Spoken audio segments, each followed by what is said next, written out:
Hi, my name is Daniel, and I am 68 years old. When my daughter-in-law laughed inside my empty warehouse, everyone else laughed with her. She stretched out her arms and said, "This place is nothing but a giant box of dust. I can't believe you've wasted your life holding on to it." The sound of their laughter echoed through the building. I looked around at the old concrete walls, the faded steel beams, and the quiet floor that had once carried the weight of my family's dreams. I didn't defend myself. I didn't argue. I simply smiled. They thought my silence meant defeat. What they didn't know was that the greatest mistake they had ever made was judging an old man by an empty building. 40 years earlier, my wife Margaret and I had built a small manufacturing business with our own hands. We worked long days, skipped vacations, and sacrificed nearly everything so our children could have better lives than we ever had. That warehouse wasn't just another property. It was where every dream started. Every machine, every shipment, and every paycheck that fed our family began inside those walls. Years later, when the business changed, we sold most of the equipment. The warehouse became almost empty, but Margaret made me promise one thing before she passed away after her long battle with cancer. She held my hand and whispered, "No matter what happens, never sell the warehouse. One day everyone will understand why." I gave her my word and I never broke it. After Margaret was gone, my son Michael tried to support me, but life became busy. Then he married Rebecca. At first, she seemed kind enough, but as the years passed, she became more interested in money than memories. Every family dinner turned into another conversation about selling the warehouse. She said it cost too much to maintain. She said it made the family look poor. She told everyone that successful people didn't keep useless buildings standing. I listened quietly every time. I never told her why I refused. Some promises are too important to explain before the right moment arrives. She said she wanted everyone to see how ridiculous my decision had become. I agreed without hesitation. That surprised her. She probably expected another excuse. Instead, I simply said, "Saturday morning will be fine." On Saturday, the entire family arrived. Rebecca walked through the huge, empty space with her phone in her hand, recording everything. She laughed loudly while pointing the camera toward cracked walls and empty shelves. "Look at this," she said. "This is what happens when people refuse to move on." Some relatives laughed beside her. Others looked uncomfortable but stayed silent.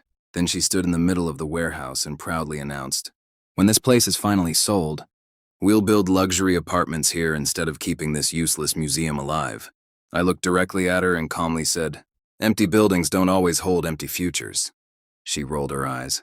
"That's a nice saying, Daniel. Too bad sayings don't pay bills." Nobody defended me. Even Michael lowered his eyes. For a moment, I felt completely alone. But I also remembered Margaret's smile on the day she asked for my promise. That memory gave me peace. The following Monday, I met with Richard Hale, the lawyer who had worked with Margaret for decades.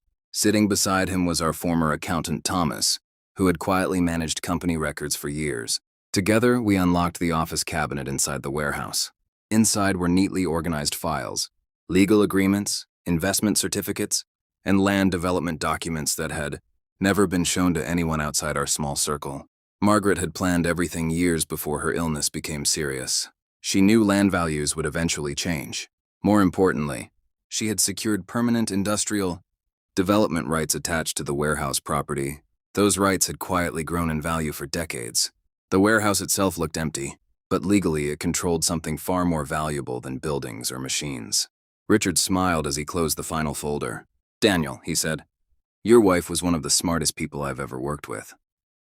A week later, Richard invited the entire family to his office for what Rebecca believed would be paperwork to begin selling the warehouse. She arrived looking confident. She even joked that soon everyone would be celebrating. I simply sat quietly beside Richard while thick folders were placed across the conference table. Richard began explaining the documents one by one. The warehouse land was protected by legal agreements signed decades earlier. The development rights attached to it had become extremely valuable because of nearby commercial expansion. Investment partnerships connected to those rights had continued earning income for years. Every document carried Margaret's signature beside mine. Everything had been carefully protected exactly as she intended. Then Richard announced the final valuation. The warehouse and its legal rights were now worth several $1,000,000. The room became completely silent. Rebecca stared at the papers without saying a word. Her face turned pale. The woman who had laughed inside that warehouse couldn't even look at me now. Michael slowly removed his glasses and covered his face with his hands. One relative whispered, "I had no idea." Richard looked toward Rebecca. Mrs. Carter, he said gently. This property was never worthless. It was one of the family's greatest financial assets. Nobody laughed anymore. I didn't smile with satisfaction. I didn't insult Rebecca. I didn't remind anyone of the cruel words they had spoken. There was no need. Truth had already done everything I could have said myself. When the meeting ended, Michael walked beside me to my car. "I'm sorry, Dad," he said quietly. "I should have trusted you." I placed my hand on his shoulder.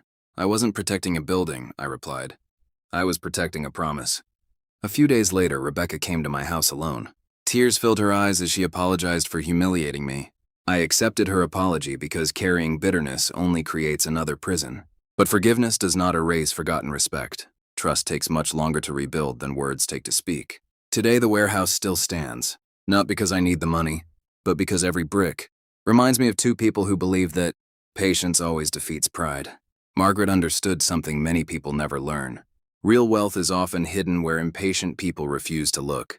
Whenever I hear someone judge another person by old clothes, quiet living, or simple possessions, I remember that afternoon inside the warehouse. People saw empty space. My wife saw the future, and that made all the difference. Family Karma Effect viewers, help our small family reach 100 subscribers. One subscription, one like, and a small comment mean a lot to us.